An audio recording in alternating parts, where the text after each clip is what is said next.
Let's go on to Parshas Lech-Lecha.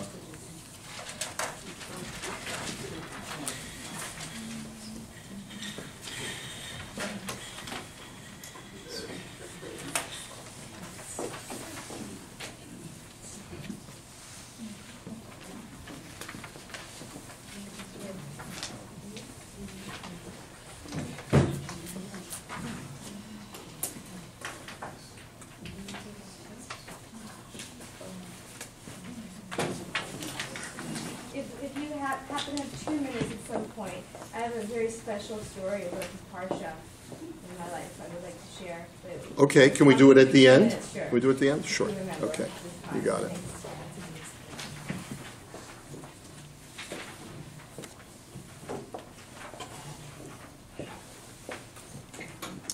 Parshas Lech-Lecha, E Pluribus Unum, and in God we trust. How many? Those are the mottos that I grew up with because I'm an American. So I apologize to those Canadians who aren't familiar with these terms. I think everyone's familiar with them, aren't they? I don't. E Pluribus Unum, from many, one. From what? From many, one. Oh, from many, one. Is that Latin? Well, yes. It's Latin, yeah. And it's a motto that you find on the currency in the U.S. on the here. Let me see what I got in my wallet. I'm really familiar with the numbers on the currency. I always carry something around here with me. Well, it's got "In God We Trust" on the back of the $100 bill. Is it in the Constitution? Is it on the coins? Someone walked into our show now. I think it's on the coins. If anyone has a coin, an American coin, yeah. See if you can find E Pluribus Unum. From many, one, and in God we trust. Those are the two mottos that are placed on icons of Americanism. Yeah, it's E Pluribus Unum. Okay. Thank you. Thank you. There you go. You got it on a quarter. Okay, why are those two terms relevant? Okay, so I want us to take a look at the sort of the origins of Avraham Avinu's discovery of Hashem and his commitment to a lifelong mission of spreading that belief in God to the world. Just a couple of midrashim that are very brief that gives us an indication of Avraham's age and his relationship to the Dor Haflaga, to the generation of the dispersion, the people who built the Tower of Babel. The Midrash in the Psikta, source number 1, says, Avraham Avinu haya biflaga ben memchet shana. How old was Avraham during the construction of the Tower of Babel? 48 years old. 48 years old. He was a mature, middle-aged man. Perush, Mishenolad Peleg, Ad Shenolad Avraham Kuf Tzadi Aleph. And we prove this from the text itself. Because when Peleg was born, he lived 191 years before Avraham was born. B'chol chaye Peleg masayim v'arboim chaser echas. And Peleg lived for 239 years. So Avram was born when Peleg was 191, and Peleg died at the age of 239. So therefore, when Peleg died, how old was Avraham? He was 48. And what is Peleg's relationship to the Dor Haflaga? So the Torah itself says that the reason why his name was Peleg is Ki v'yamav niflaga haaretz, because during his lifetime, the world dispersed. And the Medrash tells us in his lifetime, meaning Sof Yamav, at the very end of his life, is when the dispersion took place. And therefore, Va'az haya Avraham ben memchet. And that, therefore, we know that Avram was 48 years old when Peleg died, so we know that he lived at that time, and that was his age. Now, why is that relevant, that Avram was 48? So take a look at the next midrash. This midrash is from Bereshis Rabbah, and it says, Haya Omer Rabbi Yochanan, Kol mi shenemar bo haya, hu tchilato v'hu sofo. Anytime the Torah uses the word haya in describing a person, he was or she was, this means that they lived consistently in that state from beginning to end. So the Gemara, the Medrash rather asks, well, how can you say that? V'haksiv echad haya Avraham v'yarash es haaretz, me'ata hu tchilaso hu sofo. So how can you say that? The pasuk in Yecheskel uses the word haya to describe Avraham's uniqueness, his singularity. Are you going to tell me that he was the same from the time that he was born until the time that he died? So Amar Lon Afhilo Tavra. No. So he said back to us as an answer, that's not going to break our rule, because we have a different explanation for the word haya in that context. Rabbi Yochanan v'Rabbi Chanina Tarvein Amrin b'memchet shana hikir Avraham et bora'o u'ma mekayem bo haya mutkan lahadrich b'nei kol ha'olam b'teshuva. That no, says Rabbi Yochanan, Avraham was not the same from the time that he was young until the time he was old, because he discovered his Creator only at the age of 48.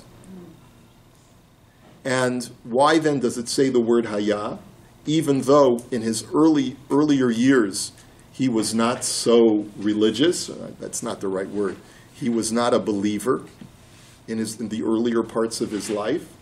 So the answer is, says the Medrash, throughout his life, from the time that he was born, he was predestined to bring the world back to tshuva. Doesn't mean that he was in a constant state in his ideology.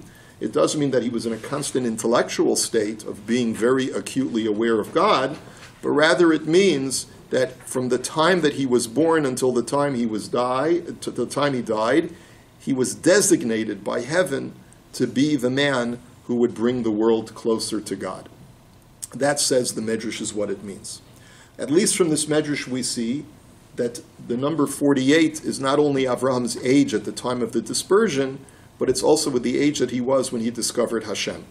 Now many of you will say, well, wait a minute, I remember learning in the little Midrash says that Avraham was 3 years old when he discovered God. How can you tell me that he was 48? So, there's another Medrash, also in Bereshis Rabbah, Uben kama shanim hikir Avraham et boro. How old was Avraham when he first recognized God? Ben memches shana hikir es boro. That he was 48. Now this, of course, as we saw, was the opinion of Rabbi Yochanan. But Reish Lakish Amar, ben shalosh shanim. Reish Lakish says, no, he was 3 years old, not 48. And how do I know that? Tichsiv ekev asher shama Avraham bekoli. God, when he speaks to Yaakov, he says that Avraham hearkened unto my voice. And God uses the word ekev because of the fact that Avraham hearkened to my voice. The word ekev in Gematria is how much? 172. The Avram chaya kuf ayin hey shanim. And Avraham lived for 175 years. So what does that mean when God uses the word Akev 172? It means for that 172 years out of his life, he hearkened unto God. Nimseita lameid sheben shalosh shanim hikirit bora'o. And this therefore teaches us that once he was 3 years old, he recognized his Creator, and so 172 out of the 175 years, he was faithful to God. Okay, so that's the other version. So we have a machlokas between Rabbi Yochanan and Reish Lakish. Was Avraham 48 or was Avraham 3? What I want to hopefully demonstrate is that the machlokas is not necessarily one of reality, but perhaps one of perspective. In other words, I believe that both of them agree that at some point in Avraham's early life, possibly at the age of 3, he concluded that there is a God. But it wasn't until the age of 48 that he took a more mature view of his understanding of God. And I want to demonstrate that based, and also what we have to appreciate is that something must have happened. It's not a coincidence that if he was 48 and he recognized his Creator, happens at exactly the same time that the Tower of Babel occurs and the world is dispersed into all different languages. What's the connection between the two? Is it a cause and effect? It would be difficult to say that Avram's recognition of God caused the dispersion, but it's not far-fetched to suggest that the dispersion is what causes Avram to come to the realization of God. It could be the fact that he's witness to an unbelievable miracle where everyone is speaking one language on Monday, and on Tuesday everyone is speaking a totally different language. That could be just being witness to the miracle, but I think that there's something deeper here. Let's take a look at another midrash in Pirkei de Rabbi Eliezer. Rabbi Pinchas Omer, Lo hayu sham avanim livnot et ha'ir ve'et ha'migdal. Rabbi Pinchas says that in the Shinar Valley, where all of the people were living at the time of the Tower of Babel, there were no rocks with which you could build the tower. There were no rocks, because in Bavel, in this very flat, plain area, it was all fields and soil. There were no mountains. There were no rock quarries where you could harvest rocks from. So how did they build the tower? So me hayu osin, what did they do? Hayu milabnim levenim v'sorfin otan ki yotzer cheres.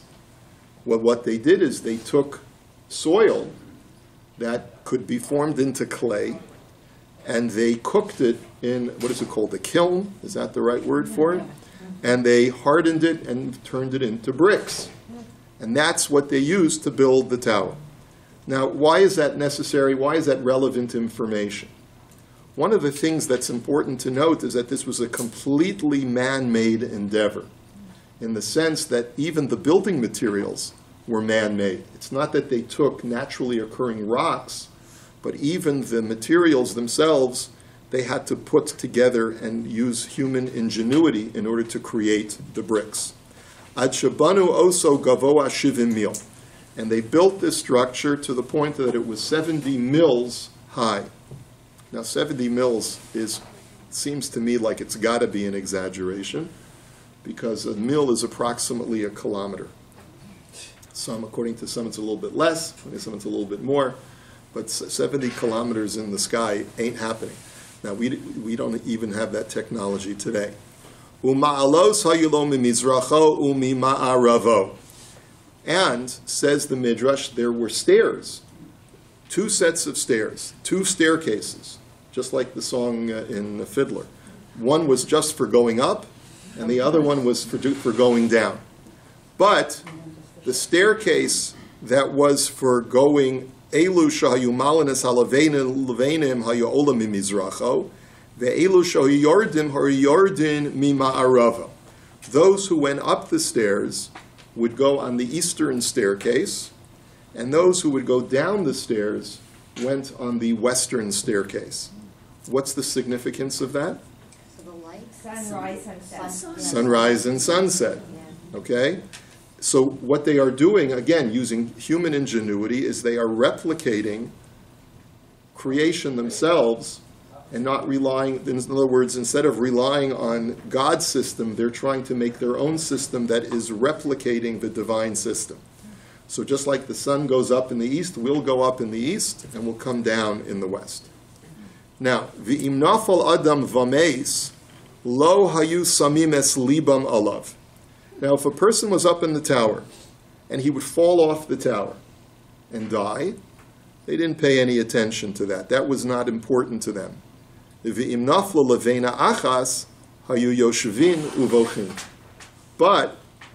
if a brick fell all the way from the high points down to the ground, then they would sit down and mourn and cry. This was truly a moment of mourning, of national mourning. Va'omrin, oy lanu, emasai tale acheres tachteha. And they would say, woe are we.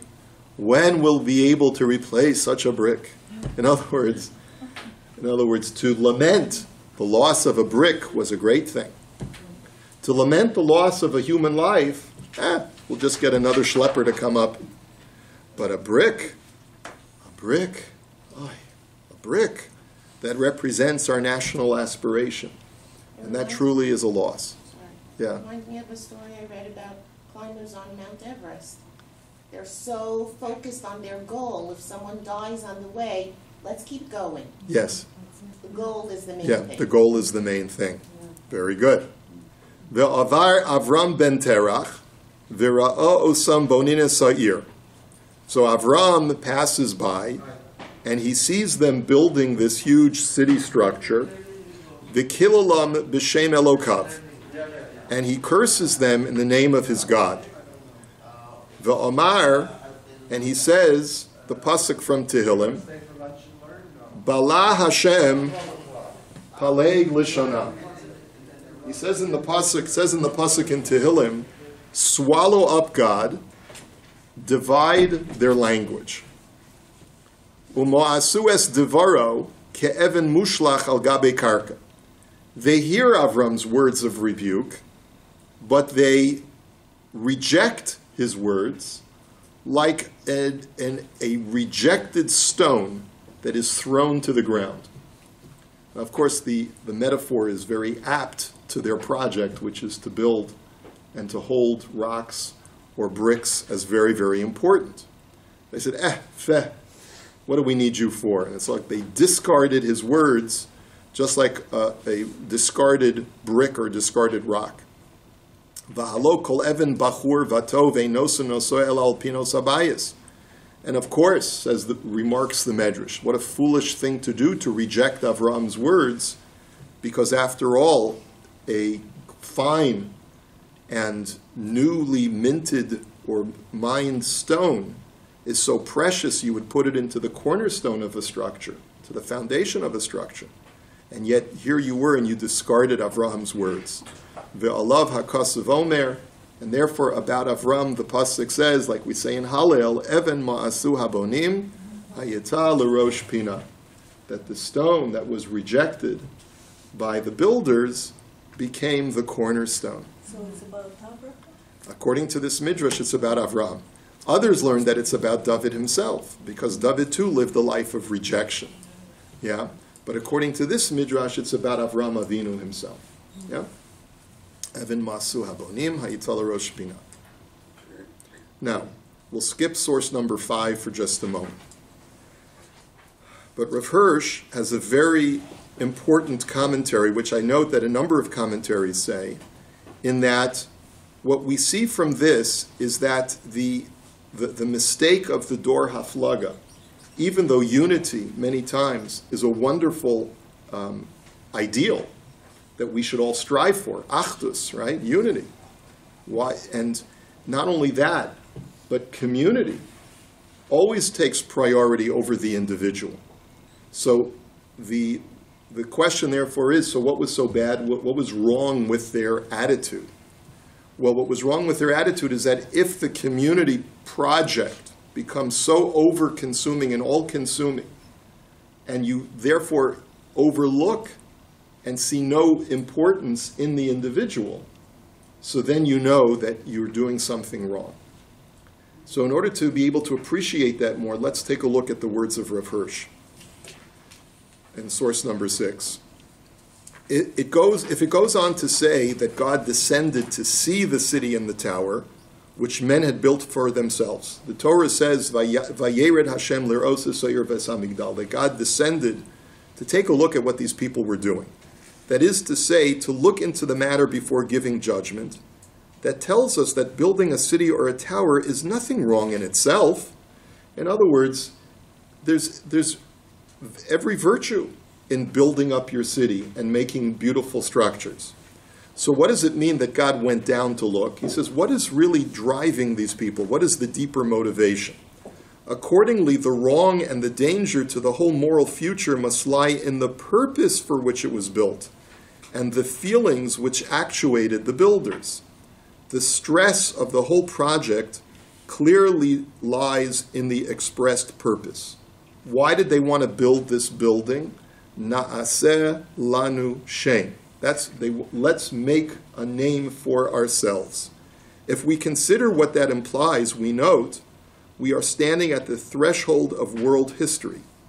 Who says this, na'aselanu? Who is remarking about this? Which people, which population are saying these words, let's make ourselves a name? The whole of that generation. Everyone that in the civilized world was living in the Shinar Valley at the time, if they collectively said, it's not like Nimrod, who was the emperor at the time, said, I want to make a building dedicated to the name of Nimrod. That's not what they said. They said, we want a name for all of us, for our community. So, but as Rafirsh points out, but if the general public say we would make ourselves a name, it can only be directed against two powers, against God who is above them, or against the individual who is beneath them. For a whole generation as a community has nobody beside them. Look at his observation. His point is, when you want to become famous, it's so that you can stand out higher and above others.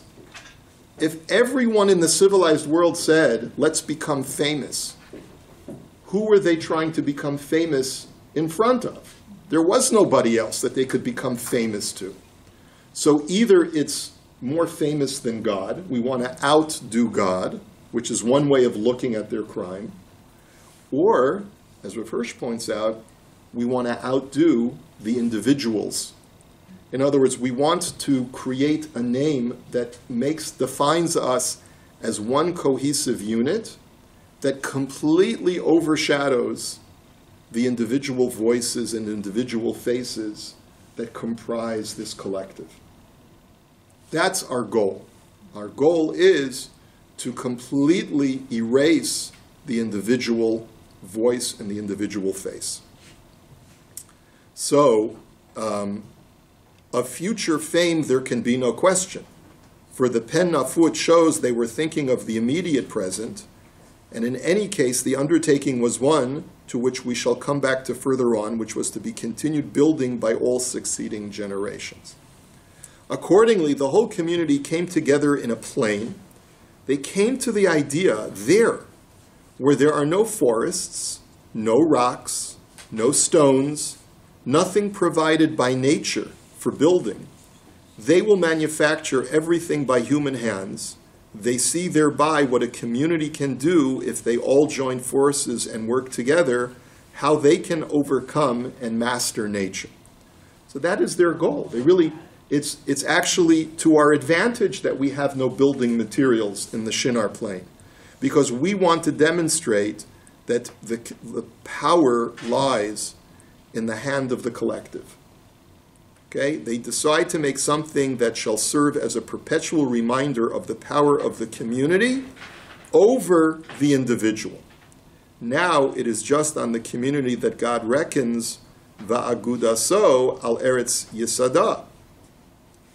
What they're trying to say is that, God establishes the world over a collective. That's what the word aguda means.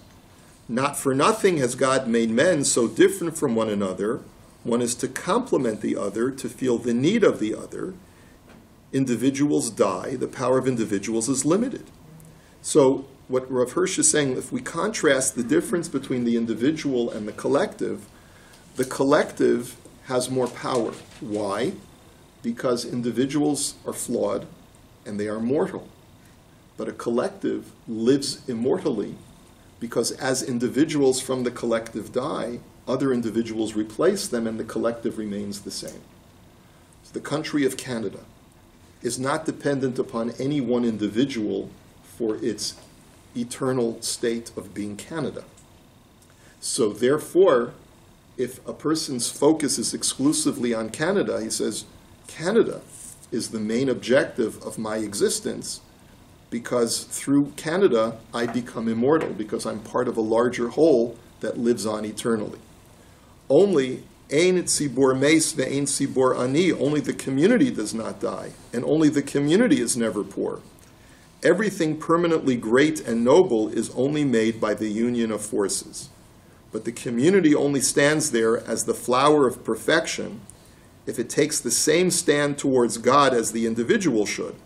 If, like the individual, it does not consider itself above the law of God, if it uses the power with which the united forces of the community invest it only in the service of God, and looks on its mission as nothing other than to fulfill the service of God with the combined forces of the community more completely and more perfectly than lies in the power of the individual. So a good community is a community that acknowledges, yes, we have more power as a community. United we stand, divided we fall.